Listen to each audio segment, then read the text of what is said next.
Hola, muy buenas noches, amables televidentes que nos benefician con su teleaudiencia. Una vez más, Atsivitas lanza esta propuesta que tiene que ver con los aspectos de salud en su programa Médico al Día. Haciendo referencia sobre Médico al Día, ya es un programa que en alguna vez, hace unos cuantos meses, estuvimos saliendo en una televisora local. Es nuestro nombre, Médico al Día, y ahora pues lanzamos esta propuesta a través de las redes sociales en el proyecto que tenemos como Atsivitas. Atsivitas Salud es la propuesta que lanzamos a todos ustedes, pero desde el punto de vista de todo lo que implica la salud. Y para empezar a hablar de salud, tenemos que empezar por una definición. Y la definición de salud que nos plantea la Organización Mundial de la Salud. La salud es un estado de completo bienestar físico, mental y social, y no solamente la ausencia de afectaciones o enfermedades. Y desde este punto de vista que nos plantea la Organización Mundial de la Salud, podemos también analizar el concepto de enfermedad. La enfermedad es la alteración o desvío del estado fisiológico de una o varias partes del cuerpo por causas en general conocidas, manifestadas por síntomas y signos característicos y cuya evolución más o menos previsible. Bueno, vamos a empezar analizando estos dos conceptos. Obviamente que muchas personas o muchos pacientes que tenemos piensan que el estado de buena salud o la salud es que estés bien, que no tengas un dolor, nada. No, la salud implica mucho más, implica incluso esta interacción con el medio ambiente, de qué forma estás insertado, de qué forma estás completamente, te sientas a gusto en tu entorno familiar, en tu entorno social, ¿sí? Y no solamente cuando tengas alguna alteración o una enfermedad, o la ausencia de una enfermedad es el concepto de salud. Y por lo tanto también la enfermedad, ¿sí?, va a ser esa alteración que puede dar inicio como a consecuencia en los estados actuales como una causa de los avances tecnológicos de la civilización. Estamos pagando ciertas consecuencias como la proliferación de ciertas enfermedades crónico-degenerativas con respecto a que tenemos una actividad casi ya no tenemos actividad física y llevamos una vida muy sedentaria, ¿sí? Todo gracias a que los avances de la tecnología, pues se nos hace un poco más fácil, en vez de caminar, tomar el coche. Afortunadamente, dándole buena cara al mal tiempo, ahorita yo creo que con lo que estamos padeciendo se tiene que hacer un análisis y va a haber un cambio en la forma en nuestros hábitos, ¿sí? Porque estamos atravesando, al parecer, una contingencia. este, Actualmente la ausencia de gasolina lo estamos viviendo gracias a causas ajenas a nuestra voluntad y por el abuso de algunas gentes que estuvieron en el gobierno y estuvieron al frente de Pemex, y estamos sufriendo las consecuencias, pero que también hay que ver el aspecto positivo, que es una refundación en la forma de cómo debemos de comportarnos, de cómo preservar y cómo adelantarnos a alguna alteración o contingencia que pudiera venir. El aspecto positivo que le veo, que hay mucha gente que ya tiene la tendencia de usar la bicicleta o simplemente estar caminando, ¿sí? Me he encontrado con mis vecinos, con amigos, que una pregunta expresa o la pregunta del día es: ¿dónde estás consiguiendo gasolina? Y dice: no, pues es que no necesito gasolina, estoy caminando y tengo guardado el coche. Es el aspecto positivo, y yo creo que si nosotros tomamos esto con muchísima seriedad y empezamos a dejar un poco el coche, vamos a contribuir al medio ambiente, a dejar de usar en forma paulatina los combustibles fósiles. Y también un aspecto positivo en el cual va a mejorar nuestra salud, porque una de las principales causas de las enfermedades crónicas degenerativas, como es la hipertensión o los problemas cardiovasculares, se va a deber principalmente pues que hemos ido dejando poco a poco, en forma gradual o a veces bruscamente, el ejercicio, y de ahí que estén viniendo los problemas de salud en la obesidad y todo lo que se deriva de esto por la falta de ejercicio y el exceso de consumir alimentos que no son adecuados a nuestra actividad diaria, ¿no? Entonces, la aparición de la diabetes, de la hipertensión y los problemas isquémicos como las cardiopatías, ¿sí? Que más adelantito estaremos también analizando las principales causas las principales enfermedades que adolecen en nuestro país y en el mundo en general, y también las principales causas de muertes que van de la mano en las principales causas de enfermedad, y también una vez que se establece la enfermedad van como causas de muerte. Bueno, regresando a lo que es Atsivitas y el programa Médico al Día, pues el programa Médico al Día pretende que, además de poner al día de los últimos acontecimientos en el campo de la investigación científica de la medicina, también educar un tanto, en la medida de lo posible, también la educación para la salud. Lo más importante no es que ya el paciente llegue ya con la enfermedad ya en diferentes fases de evolución, en el cual tendremos que llenarle de medicamentos, sino que lo más importante es educar para la buena salud. La mejor forma de salud, de prevenirla, es la prevención, ¿sí? Porque si nosotros aprendemos a comer en forma adecuadamente, vamos a estar ganando la batalla para la enfermedad crónica degenerativa.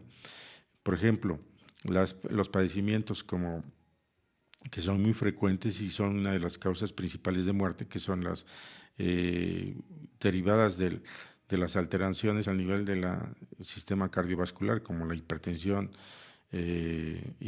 arterial, y los padecimientos isquémicos, como son los infartos y todo lo que los estadios previos antes de un infarto, se van a deber a una mala alimentación, al exceso en el consumo de grasas, pero también a llevar una vida muy sedentaria, ¿sí? Y también, por ejemplo, los problemas vasculares, que tienen que ver con la insuficiencia, que es lo que nosotros manejamos, va relacionado, va de la mano también con la ausencia de ejercicio, como son el permanecer mucho tiempo de pie y no caminar. Entonces, son aspectos que aquí vamos a estar escudriñando, vamos a estar analizando para ese fin, para conseguir este objetivo. estaremos invitando cada viernes a algún especialista, un médico, un colega o profesional de la salud que nos venga a exponer sus experiencias y los conocimientos con respecto a la prevención. No solamente de la prevención, pero ya una vez instalada la enfermedad o algún padecimiento determinado, la forma de cómo podemos prevenir que el mal siga avanzando o las nuevas formas de tratamiento, o también, ¿por qué no?, analizar a veces que se plantean por ahí que hay soluciones maravillosas, o que alguno o alguien por ahí dice que hay algún tipo de medicina alternativa. No tenemos nada en contra de la medicina alternativa, pero sí que tengamos muchísimo cuidado, porque a veces la medicina alternativa se puede plantear como una panacea y no estamos en contra, porque hay algunas que funcionan muchísimo bien, pero no es, digamos, como por arte de magia. Todas estas cosas estaremos viendo. Y para regresar entonces con respecto a lo que comentaba, ¿cuáles son las principales enfermedades comunes en México? Sí, es un artículo que encontramos por ahí, que en el INEGI, y las 10 enfermedades más comunes en México pues van a ser, en primer lugar, enfermedades del corazón, que es lo que se estaba comentando hace un momento, ¿sí? Además de que son tan frecuentes y son las que causan mayor número de muertes o defunciones cada año en nuestro país. Y estas enfermedades del corazón pues se van a caracterizar, como ya lo estaba manejando, en hipertensión arterial y, como consecuencia de esto, la aterosclerosis. ¿Qué cosa es la aterosclerosis? Es el endurecimiento y la disminución del calibre de las arterias, ¿sí? Normalmente las arterias es por donde circula la sangre oxigenada, y que además de tener oxígeno lleva los nutrientes, y los nutrientes y el oxígeno tiene que llegar a cada una de las billones y billones de células que están integrando a cada uno de nuestros órganos y sistemas en todo nuestro organismo. Entonces, esta sangre es bombeada por el corazón y va a llegar a cada una de nuestras células en todo nuestro cuerpo para que puedan seguir viviendo. Entonces, esa fuerza con que la sangre es expelida por el corazón va, al impactarse con las paredes, va a mantenerse siempre un equilibrio de la presión con la que el corazón bombea. Y ese equilibrio precisamente va a ser equilibrado en forma constante por la elasticidad de las paredes de las arterias. Pero ¿qué pasa con un problema de hipertensión arterial? Es por diferentes causas, e incluso el estrés, ¿sí? El estar sujetos a una constante situación de estrés emocional puede ocasionar que haya descargas adrenérgicas, que la adrenalina es una hormona que nuestro cuerpo produce, ¿sí? Que es benéfico en ciertos momentos de estrés, porque hace que las arterias se contraigan y llegue mayor cantidad de sangre al corazón y a todos nuestros músculos, y es cuando repentinamente, ante una situación, podemos hacer cosas increíbles y nosotros en condiciones normales no podemos. Por ejemplo, si una persona de pronto se atraviesa la calle y viene un coche, y a veces increíblemente da un brinco y puede librar. Entonces son situaciones en las cuales nuestro cuerpo va a reaccionar a una agresión repentina y brusca, y precisamente para eso sirve, para que haya una descarga enérgica. Pero una persona que está en un constante estado de estrés emocional por diferentes causas, que preocupación constante o enojos, entonces va a estar liberando en una forma inservible esta situación, y va a ocasionar de que nuestras arterias se vean pues afectadas, y el endurecimiento progresivo. Además de esto, de la cuestión de estrés, pues está la alimentación, el abuso de alimentos demasiado ricos en grasa, que se van a ir acumulando en la pared, en la capa íntima de las arterias, y esto va va a hacer que esa arteria ya pierda la función de elasticidad y por lo tanto ya no va a mantener ese equilibrio en la presión. Entonces, las causas son esas y a la larga, pues, además de las causas de muerte, las causas de enfermedad del corazón, la aterosclerosis, y que va a producir al haber una sobrecarga en el corazón, al disminuir el calibre o al disminuir la capacidad de elasticidad, al no haber ese equilibrio en la presión, va a sufrir nuestro corazón y va a tener un mayor trabajo constante y eso con el tiempo va a ocasionar que ese músculo se vaya perdiendo. Pero aparte de la aterosclerosis, es la acumulación obstructiva de las grasas en las arterias del corazón y que a la larga va a ocasionar un infarto agudo del miocardio, ¿sí? Eso es en cuestiones de las enfermedades del corazón. En segundo término está la diabetes mellitus. La diabetes mellitus fue la causa del 17.2% de las muertes en mujeres en nuestro país, ¿sí? Y el 13% de los hombres. Y hay, sin dejar de mencionar, que la diabetes mellitus pues es la incapacidad que nuestro cuerpo, por el abuso de unas dietas ricas en carbohidratos o en azúcares, ¿sí? El exceso de tomar ciertos refrescos, ¿sí? Que nos lo pintan a través de los medios de comunicación, que tan sabrosa es y que se relaciona con estados de bienestar, pero es un estado de bienestar falso porque a la larga te va a causar un daño irreversible a nivel de tu organismo. El exceso de carbohidratos va a hacer que hay una sobredemanda en la utilización de insulina, ¿sí? Y la insulina se va a producir a nivel de las células betas del páncreas y nuestro páncreas tenga una respuesta constante y excesiva y a la larga va a perder esa capacidad de producir insulina y la insulina es la única que es capaz de transportar el azúcar para que sea utilizado por nuestro cuerpo. El azúcar es fundamental para más que todo el funcionamiento del corazón, pero de la sangre tiene que ser transportada a través de la insulina. Si nuestro páncreas a través de las células betas deja de producir la insulina, no vamos a poder utilizar porque el azúcar que consumimos va a quedar en la sangre y esto va a ocasionar también serios problemas a nivel de la salud. Otro de las causas, enfermedades frecuentes, pues son los cánceres. De cánceres, los más frecuentes, pues en la mujer, que es el cáncer cervicouterino y el cáncer de mama, ¿sí? Entonces, es importantísimo también, sí, que hagamos hincapié en esto para que se tomen las medidas preventivas con respecto a la forma de la detección oportuna. Pero vamos a ir a un corte y vamos a proseguir con el programa. Viri.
prosiguiendo con el programa, quiero presentar a mi compañera esta noche, a la licenciada, a la psicóloga Viridiana López Solorio, quien ella es especialista en terapia cognitivo-conductual, terapia humanista gestal y diplomada en terapia psicocorporal.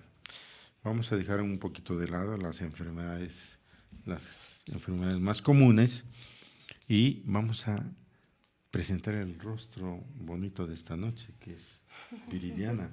Viridiana, cuéntanos, ¿qué son todas estas cosas? La terapia cognitivo-conductual, ¿qué es lo que haces?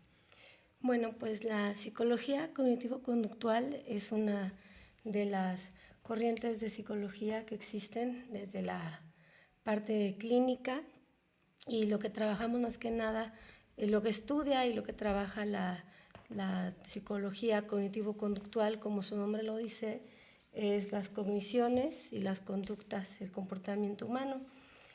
Todo esto viene desde la escuela funcionalista, allá hace décadas, cuando después de todo el auge que se da con el psicoanálisis de Freud, empiezan a darse cuenta por los cambios que se daban a nivel sociocultural, incluso en todo el mundo, se dieron cuenta que ocupaban un modelo de terapia que fuera un poquito más práctica, que se centrara más en la solución, en tener resultados a futuro, y sobre todo en toda esta cuestión del aprendizaje y del ser humano como un ser humano que puede evolucionar a base de cambiar y modificar conductas. Entonces empieza este auge un poco después de todo lo que fue el psicoanálisis, en cuanto a terapias que tenían que ver con distintos resultados, como es lo que es la psicología cognitivo-conductual. Y como le decía, doctor, pues trabaja más que nada con las cogniciones y con las conductas de los seres humanos. Cognitivo viene de cognitio en latín, que tiene que ver con cognición, con conocimientos, que engloba las creencias y los pensamientos del ser humano, y conductual, pues como su nombre lo dice, de conductas. Entonces, con eso trabajamos los cognitivo-conductuales. Me parece bastante interesante, y más que todo que a lo largo de la evolución de la civilización hemos visto de qué forma han ido cambiando, y ha costado muchísimo, ¿no?, el comportamiento, pasar de la barbarie hacia los estados, una barbarie en la cual a costa de guerras y grandes sufrimientos tuvieron que haber, sí, al menos yo creo que en la psicología, que es tu especialidad, cognitivo-conductual, ha estudiado a profundidad este comportamiento humano. Ahí me sale a relucir el recuerdo de que los grandes filósofos que planteaban el desarrollo de la humanidad, como Thomas Hobbes, que es el hombre es el lobo del hombre, que hay teóricos que plantean que el ser humano siempre está en conflicto y está buscando la forma de dañarse unos con otros, ¿no? La ley del más fuerte. Y vemos eh,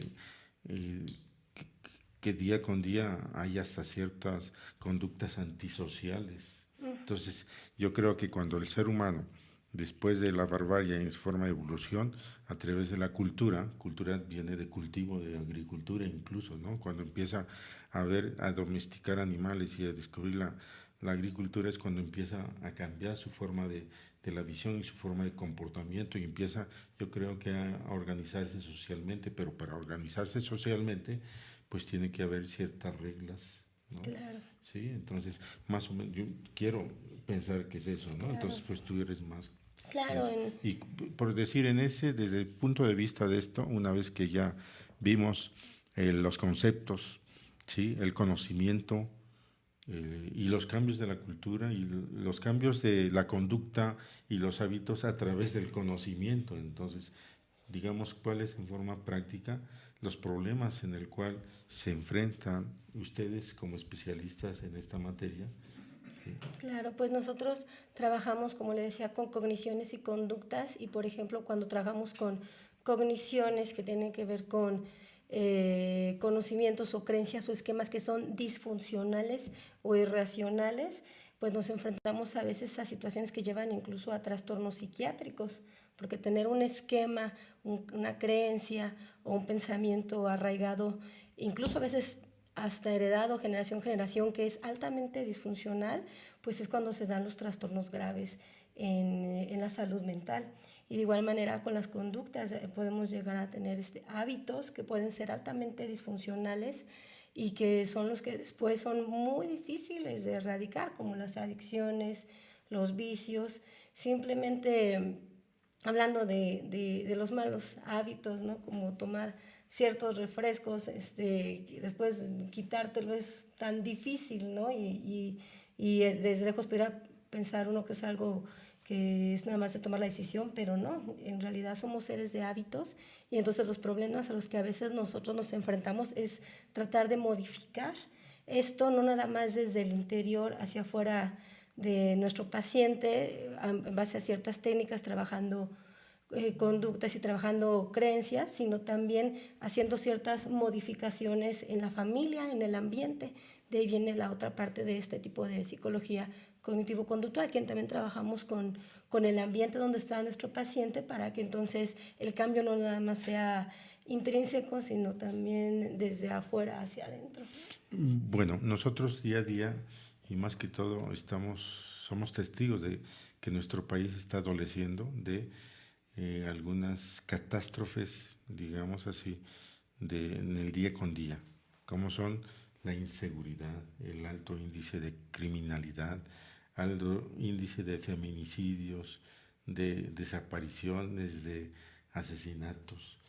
¿A qué se debe eso desde el punto de vista teórico? ¿Cómo podemos nosotros explicarnos este gran crecimiento de la violencia a través, o sea, nosotros estamos incluso perdiendo nuestra libertad, parece que estamos nosotros encarcelados porque tenemos que poner cada vez más, reforzar nuestras casas, nosotros no somos libres de salir porque no sabemos en qué momento alguien va a venir, te va a asaltar, te va a quitar el coche, ¿sí? Entonces, desde el punto de vista cognitivo-conductual, ¿cómo se interpreta cada vez el crecimiento? Claro, sabemos que que hay otras causas, ¿no? Como son que el Estado ha negado a la población mejores estándares de vida, negando que mejores empleos, mejores salarios,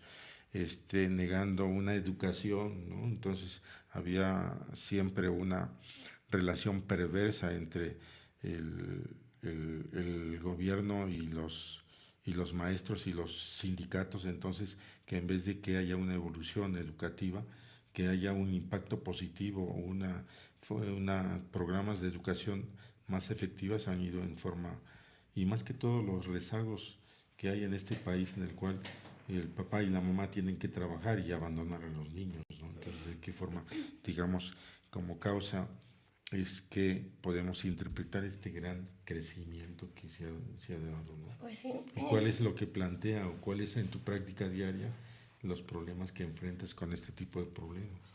Pues sí, aproximarnos a una respuesta a una pregunta tan amplia, pues es un poco audaz.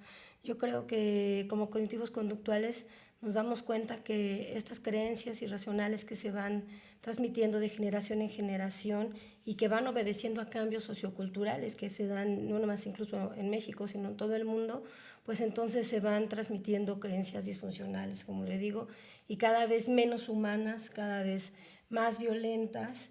Y bueno, nosotros trabajamos con esto, ¿no? Desde el marco humanista, que es también la otra especialidad, obedeciendo en los estudios que yo he hecho, puedo hablar de una deshumanización que se va dando tristemente a los seres humanos, en donde pareciera que cada vez hay menos empatía, hay menos preocupación por cuestiones más existenciales, más abstractas. Pareciera que de repente los niños, los jóvenes que vienen se preocupan más por cuestiones superficiales o cuestiones banales, y esto es, como le digo, obedeciendo a lo que sucede en todo el mundo, ¿no? Entonces, claro que la familia se convierte en una red de apoyo que ojalá y nosotros quisiéramos que fuera lo más sana para que los pequeños, los adolescentes tengan donde tocar tierra, donde sea como su base, su estructura, para no dejarse llevar por todo lo que vemos en el mundo. Entonces sí es muy importante también dar un peso a que la familia tenga esa comunicación, esos valores, ese amor, incluso hablando desde el marco humanista, hablamos de amor, de empatía, que nos da la cualidad de ser pues seres humanos, ¿no? Y más que todo, pues entiendo de que pues la familia es digamos, la única, como base de organización social, donde deben partir precisamente el de trabajar en esas alteraciones y cambios, ¿no? Entonces, hemos sido invadidos en nuestra intimidad del hogar con una actitud a veces desintegradora, que nos proyectan falsos valores, nos proyectan falsos modelos, ¿no? Donde se ha hecho apología de los malos. Entonces un niño, por ejemplo, pues dice, ¿para qué voy a estudiar? Si pues me están diciendo que los narcocorridos, que es muy fácil y todas esas cosas, que obtener dinero, obtener dinero, ¿no? Y entonces se pierde el valor por el ser humano, ¿no? Entonces, claro. y te quiero platicar, estuve una vez en Santiago de Chile y dándome gracias a los zapatos, y el señor al escuchar hablar me dice, oiga, ¿usted es mexicano? Le digo, sí. Y me dice, ¿que no están civilizados allá? Le digo, ¿por qué, señor? Dice, porque pues vemos aquí en las noticias que allá aparecen destazados, descuartizados. Dice, ¿qué? Le digo, ¿Qué pues es sucede? que, ¿qué sucede, no? Le digo, ¿y eso no pasa aquí? Dice, no, señor, aquí no pasa estas cosas. Dice que no, y le digo, no, pues es que son grupos que están en pugna. Dice, bueno, ¿y la policía? Dice, no, pues no hace nada la policía. Le digo, pues no. Dice, no, aquí la policía sí hace cosas. Dice, y además no se le vaya a ocurrir ofrecer dinero a la policía porque de seguro le lleva a la cárcel a usted. Digo, no, allá en México si no le das dinero es cuando te lleva a la cárcel. ¿No? Entonces, son esas cosas que tenemos que tener muchísimo cuidado, ¿sí? Entonces, pero es bastante complejo y qué bueno que hay especialistas como tú que traten de interpretar esos fenómenos sociales y que haya una respuesta o y soluciones, ¿no? Por decir, por ejemplo, se puede ver en los niños en las escuelas, porque alguna vez yo fui director de un CONALEP y veía los grandes problemas de tipo afectivo que tenían los estudiantes, y más que todo porque provenían de hogares desintegrados, donde el papá era alcohólico, la mamá tenía que trabajar, completamente abandonado, y había como un resentimiento. Sí, sí, Sí, sí. o sea, no sé cuál es tu experiencia en ese sentido y cómo se presenta como para dar una explicación que el origen después de estas conductas antisociales que se van planteando. En realidad nunca encontramos como un motivo que englobara el todo. Por lo general es como una receta en donde se van juntando diferentes factores, varios factores que van desde familia, un temperamento que viene también ya heredado en el ADN, la comunidad, el ambiente social, y son varias cuestiones que van llevando a que los chicos y las familias tengan estos perfiles. Aquí lo importante es que siempre exista ese algo de donde ellos puedan agarrarse, ¿no? Es algo que ellos puedan tomar para salir de estas cuestiones tan complicadas. Hay una palabrita que es la resiliencia, que nos habla de que inclusive, claro que se dan fenómenos en donde chicos que vienen de familias altamente disfuncionales y de situaciones donde pareciera que no hay salida, y sin embargo se da la resiliencia y logran salir de esas situaciones. Pero como le digo, es como casos ya bien particulares. Nosotros como psicólogos a lo que le tiramos es estar apostando porque nuestros pacientes tengan mejor calidad de vida y lo cual los lleve a ser mejores ciudadanos y es pues como el granito de arena que podemos poner. Yo siempre le digo a mis pacientes que yo siembro en ellos o no, no sembrar, sino les muestro a ellos como esta semillita y a ellos les toca como seguir cosechándola, pero después ellos se van a convertir en una semillita en alguien más. Entonces, es la manera como creo que podemos poner poco a poquito un granito de arena pues para equilibrar, ¿no? Para equilibrar estas cuestiones que estamos hablando, que a veces en el mundo parecieran que vamos de mal en peor, pero no, en realidad yo también le apuesto a pensar que con pequeños cambios, empezando con nuestra propia familia, podemos hacer cambios en nuestra comunidad y cambios pues después más grandes. Yo creo que esa palabra que has dicho, la resiliencia, yo creo que nosotros todos debemos ser resilientes ante las adversidades más duras que pudieran haber. Tenemos esa capacidad, yo creo que con esto, con el cognitivo-conductual, a través de hacer real algún problema, entonces fijarnos con la inteligencia, con las cosas que tenemos, transformarlos a nuestro favor. Claro. Es buscar el camino correcto ante las adversidades, ¿no? Y a eso le llamamos nosotros, es la técnica de la reestructuración cognitiva. Así se llama esa técnica, que es cuando nosotros con nuestro paciente logramos que un esquema de creencias que esté siendo irracional o disfuncional, en base a técnicas pueda reconstruirlo para que se convierta en un pensamiento más funcional que lleve a actitudes y acciones más funcionales. ¿No? Bueno, y con respecto a la terapia psicocorporal. Psicocorporal es una terapia, a mí me encanta, es muy emocionante. La terapia psicocorporal viene de un marco, un psicólogo conocido llamado Wilhelm Reich, y él hablaba de que todo lo que nosotros vivimos en la vida desde que somos chiquititos, bebecitos, y nuestros sentimientos, sensaciones desde el momento en que nacemos tienen un trasfondo psíquico que se convierte y se guarda en una base corporal. Entonces, conforme vamos creciendo, como quien dice, vamos guardando ciertos cúmulos de energía en ciertas partes de nuestro cuerpo, que se va haciendo como una memoria sensorial, y cuando llegan a terapia, nosotros a través de trabajar con esta memoria sensorial, trabajando con esta coraza, le llamaba él, que tenemos en el cuerpo, podemos reestructurar situaciones psíquicas para que nuestro paciente pueda tanto expresarlas como reacomodarlas y entonces pueda sentirse mejor respecto a la situación que tenga, por así decir, atorada. Entonces es una terapia, a mí me gusta mucho, es muy emocionante y me acabo de aventar años aquí de explicación de lo que se trata, pero básicamente es bueno, algo así. A ver, digamos, ¿cómo es una sesión de terapia psicocorporal o causas? Por ejemplo, yo puedo llegar y ¿cómo puedo tomar esta terapia? ¿O qué? Digamos, se tiene que hacer un diagnóstico previo. Claro. Existen modalidades de este tipo de psicoterapia que existen desde los talleres, en donde se trabaja con lo que llamamos segmentos, que se van enfocando a cada parte del cuerpo donde tenemos esa energía acumulada.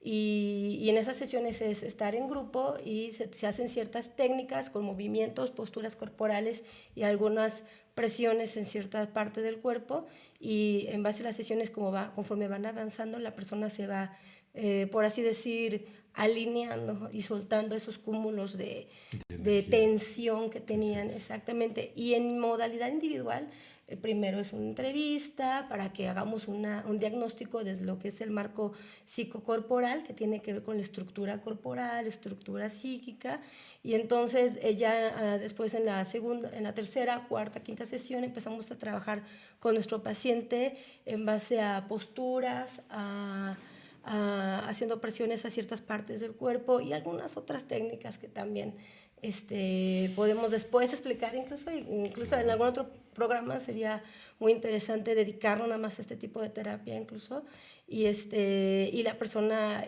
va dictando ahora sí que el curso de la terapia, pero simplemente con el hecho de que te pongamos un cierto tipo de postura, por ejemplo, podemos sentir que respiramos mejor. Entonces, desde las primeras sesiones, la persona aprende a respirar, a tomar conciencia de su cuerpo, como le digo yo, a conectar lo que es mente, corazón y cuerpo con acciones para lograr la congruencia, que es lo que buscamos en esta terapia, que la persona tenga congruencia entre lo que siente, entre lo que piensa, entre lo que actúa, para que entonces en sus decisiones esté lo más adaptada y lo más acertada, para que entonces vaya mejorando pues su calidad de vida. Pues se me hace bastante muy interesante eso, Cuando y quiera, doctor. con muchísimo gusto. Es un compromiso que ya en el próximos programas pues ya nos traigas eso, ¿no? Porque yo creo que es interesantísimo. Hay tantas cosas que se pueden hacer con los conceptos teóricos de la psicología, que tanto se necesita. ¿Qué te parece? Que te invito a que permanezcas conmigo, y también yo creo que por ahí vas a aportar algo, porque platicamos fuera del aire acerca de las varices. Aquí nosotros nos dedicamos más que todo en el Centro Médico de Varices al problema de las varices, que engloban los problemas de circulación periférica, y en otras palabras es la insuficiencia venosa crónica, que tiene sus orígenes, que tienen mucho que ver con la actitud de la persona, que tiene mucho que ver también con los hábitos cotidianos, con las alteraciones, ¿sí? Y que van a impactar de forma negativa en nuestra salud, y que se van a ver reflejadas en las alteraciones circulatorias. ¿Tenemos algún material por ahí? Bueno, primeramente tengo que comentarles que aquí soy el director del Centro Médico de Varices. Es una institución privada de salud que nos especializamos en el diagnóstico y el tratamiento referente a los problemas vasculares, orientados más que todo, única y exclusivamente, a los problemas venosos, ¿sí? Y entre todos ellos a la diagnóstico y tratamiento de los problemas venosos y de la insuficiencia venosa crónica. Tenemos que entender que la insuficiencia venosa crónica es un problema, una enfermedad que se va instalando en forma gradual, ¿sí? Y que se va a caracterizar en la incapacidad de nuestras venas para que por ellas haga una correcta circulación la sangre. Y los problemas, nuestros pacientes van a adolecer principalmente a nivel de los miembros inferiores. Claro que el problema varicoso o de la insuficiencia venosa se puede presentar en cualquier parte del cuerpo en el cual tengamos venas. La insuficiencia venosa, como decía, pues es la incapacidad para que la sangre pueda circular por las venas. Normalmente a nivel de miembros inferiores, ¿sí? La sangre tiene que vencer la barrera de la gravedad, porque tiene que ir de los pies hacia el lado derecho del corazón, ¿sí? Y para eso veíamos en la imagen por ahí, que está una persona caminando, y como esquemáticamente se vio, una de las principales condiciones para que haya una adecuada circulación por las venas es que tenemos que caminar. De ahí que una de las causas principales es, además de la predisposición genética, es el factor ocupacional. Y este problema se va a presentar en personas que por cuyo trabajo tienen que permanecer muchas horas de pie o muchas horas sentada. Sí, aquí estamos viendo cómo en forma gradual se están ensanchando esas venas, más que una paciente que, sí, ahí vemos en la parte derecha que veíamos, es cómo se está ensanchando la vena, producto a que hay una inversión en el flujo. El flujo normal de las venas debe ser, como decía, de los pies hacia el corazón. Pero para que pueda vencer la barrera de la gravedad, se necesita de dos bombas. Tengo que hacer hincapié aquí que la suela plantar, o la bomba de la suela plantar, hay todavía ciertas controversias que si funciona o no funciona. Pero para fines prácticos, cuando nosotros ponemos a caminar a nuestros pacientes, cuando llega con dolor y con las piernas muy hinchadas, los ponemos a caminar, el paciente empieza a decirnos que se está quitando el dolor. Los pacientes, incluso cuando llegan a nuestra consulta, nos dicen, es que tengo mucho dolor, ¿sí? Y se me quita, ¿sí? Cuando empiezo a caminar, me duele al principio, pero como que calienta y se me va quitando el dolor. No es que caliente, sino que empieza a funcionar las dos bombas, las suelo plantar. Ya digo, hago hincapié que hay cierta controversia si es funcional o no funcional, pero para efectos prácticos y por experiencia propia, cuando ponemos a caminar a un paciente, mejora va desapareciendo sus síntomas, ¿sí? Para eso también aquí estamos viendo esquemáticamente las figuras que nosotros vamos a hablar. Va a haber dos sistemas de circulación venosa, la superficial y la profunda. La profunda va a estar dado por una vena que se llama la vena femoral, que está dentro de los músculos. Afortunadamente, esas casi no es frecuente que llegue a insuficiencia. Por lo tanto, la insuficiencia venosa crónica que se traduce en varices se va a deber a nivel de la circulación superficial, que está dado por los troncos safénicos, que son las venas safenas, y hay dos venas safenas, que son la safena interna y la safena externa. La safena interna, que es la que muy frecuentemente se echa a perder, y la safena interna va a empezar a nivel por arriba del reborde del malleolo interno, ¿sí?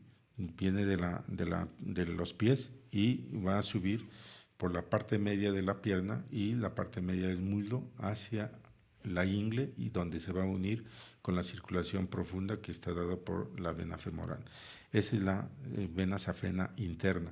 Y la vena safena externa va a empezar a nivel del malleolo externo, por debajo, y va a ir por la parte media, ¿sí?, de la pierna, pero a nivel de la parte de los músculos gastrocnemios, es decir, por la mitad de la pantorrilla, y va a subir y se va a perder a nivel de hueco popliteo, o sea, detrás de la rodilla, donde también se va a unir van a salir ramas que van a ir a unirse con la vena, con la circulación profunda.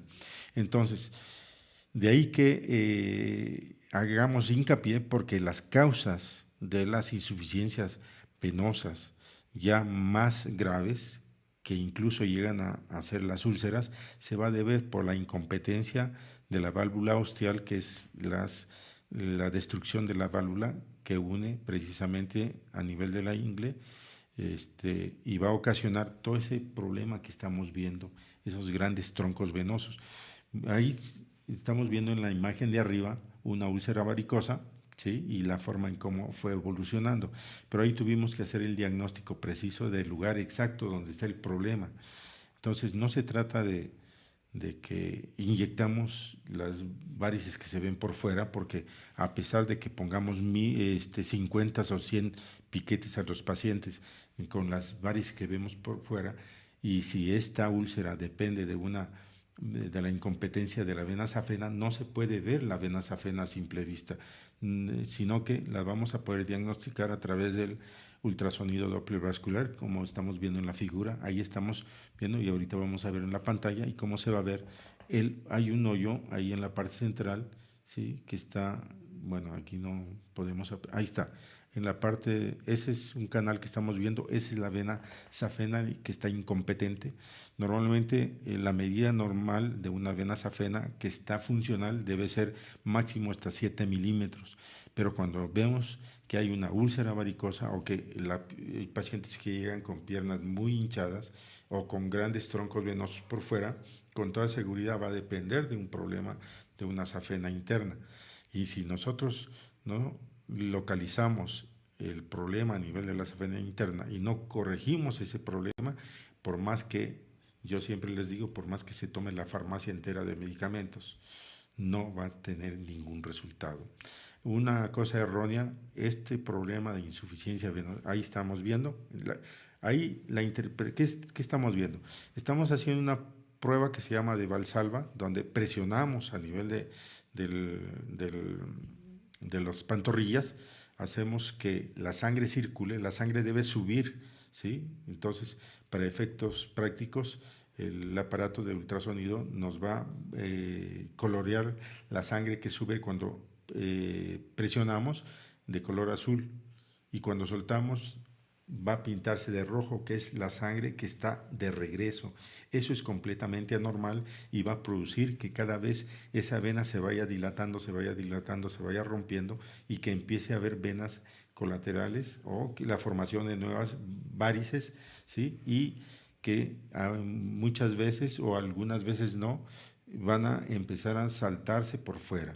Pero aparte de eso, esa vena, esa cada vez incompetencia, la insuficiencia de esa vena cada vez va a irse dilatando y rompiéndose, que llega al punto de que se rompe en forma interna y empieza a haber fuga de sangre. Hay que recordar que la sangre que circula por las venas, en vez de tener oxígeno, tiene dióxido de carbono y en vez de tener nutrientes, tiene toxinas. Entonces, al haber una ruptura de esa vena por la gran presión, se dice que para que se produzca una úlcera, la presión de la vena safena rebasa los 90 milímetros de mercurio. Normalmente la presión normal que una paciente o un paciente en condiciones de que la vena safena tiene sus condiciones son normales, que está funcionando, que tiene una buena circulación, es de 25 a 30 milímetros de mercurio, pero cuando ya rebasa es cuando se rompe y hay fuga de sangre y ocasiona que haya la fuga de sangre, que haya una isquemia. Isquemia quiere decir la disminución en el flujo, no permite que llegue la sangre arterial y va a haber cambios a nivel de la piel, como cambios, a veces empieza con puntitos rojos, esos puntitos rojos con el tiempo se convierten en puntos oscuros y la piel se va oscureciendo y puede empezar a ver al principio comezones, luego ardores y posteriormente dolores francos, ¿no? Cuando ya la úlcera ya está abierta. Entonces, cuando ya hay una úlcera, aunque se ponga lo que se ponga, las cremas que vengan de China, de Japón, de Alemania, lo que sea, no va a ver un resultado, ¿sí? Aunque se tome la farmacia completa tampoco. ¿Por qué? Porque la causa principal para la formación de la úlcera, a condición de que haya una gran incompetencia de la vena safena, es que hay un aumento de la presión. Es tanta la presión, como comentaba hace un momento, que el calibre normal de una vena safena, de cualquiera de las dos safenas, es de 7 milímetros. Entonces ahí nosotros apreciábamos en la imagen que el canal y un hoyo que se ve llega a veces hasta 1 centímetro, a veces hasta más. Entonces, ¿por qué creció? Precisamente por ese aumento de presión de la sangre. Entonces, mientras no corrijamos nosotros el problema hipertensivo, ¿sí?, no va a haber solución. Entonces, muchas veces, sí, hay algunos colegas que usan tratamiento compresivo, usan cremas, y más que todo con el reposo de los pacientes, evitando estar mucho tiempo de pie o sentados y caminando, a veces tienden a mejorar. En los primeros estadios, cuando apenas empieza la úlcera por primera vez, sí, hay dolor, los pacientes dejan de hacer a veces su trabajo cotidiano, empiezan a tener reposo, acuden al médico, les da medicamentos, les da alguna pomada y se vendan. Entonces, a veces con esas simples medidas pueden cicatrizar, pero no está resuelto el problema. El problema va a seguir posteriormente cuando los pacientes se confían a la úlcera. Ya vieron que ya cicatrizó la pequeña úlcera que en un inicio se hace. Entonces se confían, regresan a hacer todo lo que estaban haciendo.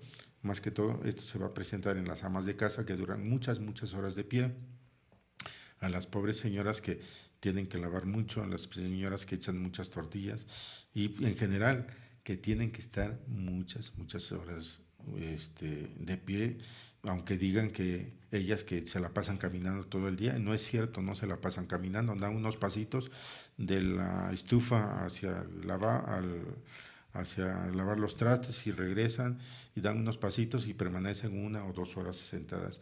Cuando se ponen a planchar son 2, a veces 3 horas que se la pasan planchando, igual cuando están lavando, ¿sí? Entonces no es cierto que se la pasen todo el día caminando. Algunos a veces de mis pacientes cuando vienen en pareja me dicen, es que todo el día camina. Le digo, pues solamente que la estufa o el lavabo donde lavan tengan llantas para que esté caminando y haciendo el quehacer a la vez.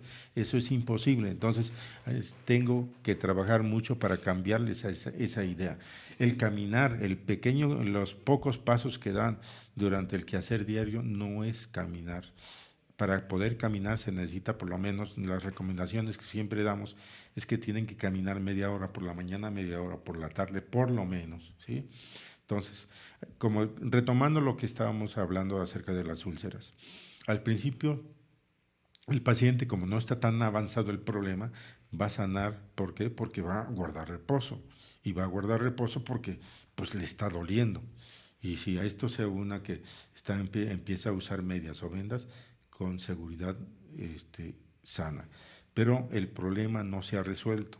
El paciente otra vez se confía y empieza a hacer todo el quehacer de antes, y es cuando regresa otra vez y se hace la úlcera un poquito más grande. Esas también, como no está tan avanzado, con regularidad suele cicatrizar. El problema es cuando ya sale por tercera vez, aunque se ponga la misma crema que le dio el médico anterior, aunque se ponga la crema que la vecina le dijo que están muy buenas, aunque se tome las pastillas, no va a haber resultado. ¿Por qué? Porque ya avanzó más, ya está aumentado el calibre de la vena safena y es mayor cantidad de remanente que está produciéndose. O sea, hay un reflujo. ¿Qué cosa es el reflujo? Es el flujo de sangre que es de regreso. El flujo normal debe ir de los pies hacia arriba, hacia el corazón. Pero para poder vencer la gravedad, comentaba de estas dos bombas. La bomba de la suela plantar, que está compuesta por varias venitas que están dentro de la planta de los pies. Al llenarse la sangre en estas venitas, va a ser de la planta de los pies como si fuera una esponja. Esta esponja llena de sangre nos va a ayudar para que cada vez que cuando caminemos, al pisar esas venas llenas de sangre que están dentro de la planta de los pies, al pisar va a ser bombeada la sangre. Levantamos, se vuelve a llenar, pisamos, es bombeada, ¿sí? Pero es muy exacto, muy perfecto nuestro organismo, que después de haber pisado, nosotros levantamos el pie para dar otro paso y lo primero que ponemos en contacto es el talón. Cuando ponemos en contacto el talón, se abren las pantorrillas o los músculos gastrocnemios o los chamorros, se abren para recibir la sangre que es bombeada cuando aplanamos en la planta de los pies. Aplanamos la planta de los pies, sube la sangre, pero ya una vez que ya subió, entonces hay otra fase previa antes de levantar el pie, donde nos ponemos en puntitas. Cuando nos ponemos en puntitas, los músculos gastrocnemios o los chamorros se contraen de esa forma, ordeñando o bombeando la sangre a nivel de las pantorrillas. Por eso es la importancia del caminar. Estas dos bombas son las que van a hacer que la sangre esté circulando. Cuando hablamos de mala circulación, dicen los pacientes, ay doctor, tengo mala circulación. Les digo, pues ¿qué es eso de la mala circulación? Entonces, para fines prácticos, la mala circulación es cuando no caminamos y nosotros estamos propiciando que la sangre esté cayendo, se esté impactando en las válvulas. Ahora, tenemos que hablar de válvulas porque no podemos hablar de insuficiencia venosa sin las válvulas. Para que haya una adecuada circulación por las venas, hay unas válvulas que son como unas pieles que están permitiendo, como unas capitas de piel, que permiten, cuando están funcionando las dos bombas, están bombeando la planta de los pies y los chamorros, hacen que la sangre suba. Estas válvulas permiten que suba la sangre, pero inmediatamente, cuando deja de bombearse, se tapan, se coaptan y evitan que se regrese, ¿sí? De esa forma, estas válvulas aseguran que vaya una columna uniforme de sangre hacia arriba, bombeada como producto del funcionamiento de las dos bombas. ¿Qué pasa cuando nosotros no caminamos y estamos mucho tiempo sentados o mucho tiempo de pie? Por el peso de la gravedad, la sangre es como si nosotros dejáramos caer la pluma y está cayendo constantemente esa sangre porque no hay forma de que se esté venciendo la gravedad. Entonces, al caer esa sangre, aunque sea pequeñitas cantidades, pero conforme pasan los minutos, los segundos, los minutos, los días y los años, se va a impactar directamente en esas válvulas. ¿Qué va a pasar al impactarse? Las va a destruir y ya no van a funcionar. De ahí que se conozca como incompetencia valvular. A pesar de que camine la persona, al caminar va a subir la sangre, pero como ya no hay las válvulas, la sangre va a caer con más fuerza hacia abajo. Y máxime, si nosotros estamos sin caminar, la sangre va a estar cayendo y cayendo, y esa presión va a estar dilatando cada vez más y más y más. Y no solamente eso, sino que va a estar haciendo que se dilaten otras venas que muchas veces van a ser visibles y van a empezar a crecer hacia afuera. ¿Sí? Y, si no, y además de crecer hacia afuera, si sigue el problema, va a derivarse en la formación de una úlcera. De ahí que es importantísimo que los pacientes que están adoleciendo de úlceras varicosas o con dolores o con hinchazón de las piernas, se tenga que hacer un diagnóstico especializado, ¿sí? Y con el especialista adecuado a través de hacer un ultrasonido, ¿sí? El estándar de oro que se llama para el diagnóstico correcto y preciso y para también hacer el tratamiento más adecuado es el ultrasonido Doppler vascular, como el que estábamos viendo. ¿Quieres preguntar? Sí, se me ocurre, doctor, preguntarle, siguiendo lo que usted está comentando, ¿hay alguna como fórmula, o no fórmula, sino más bien que pudiéramos saber que por el número de varices que tenga una persona tenga como una predisposición a sufrir un infarto, que usted pudiera decir, al ver que una persona tenga tanto número de varices, es aguas, cuídate, porque a lo mejor estás muy cerca de... ¿Se puede saber algo así? No, porque las varices son a nivel de las venas y el infarto se va a producir por las arterias. Pero hablando de trastornos de hipertensión o así, o no hay... Hablamos hipertensión, pero hablamos de hipertensión venosa. Okay. ¿Sí? La hipertensión arterial es otra cosa, es las arterias que llevan la sangre oxigenada a todo nuestro organismo. Ahora, es importante hacer hincapié en esto. Nosotros tenemos dos tipos de circulación sanguínea, la circulación arterial y la circulación venosa.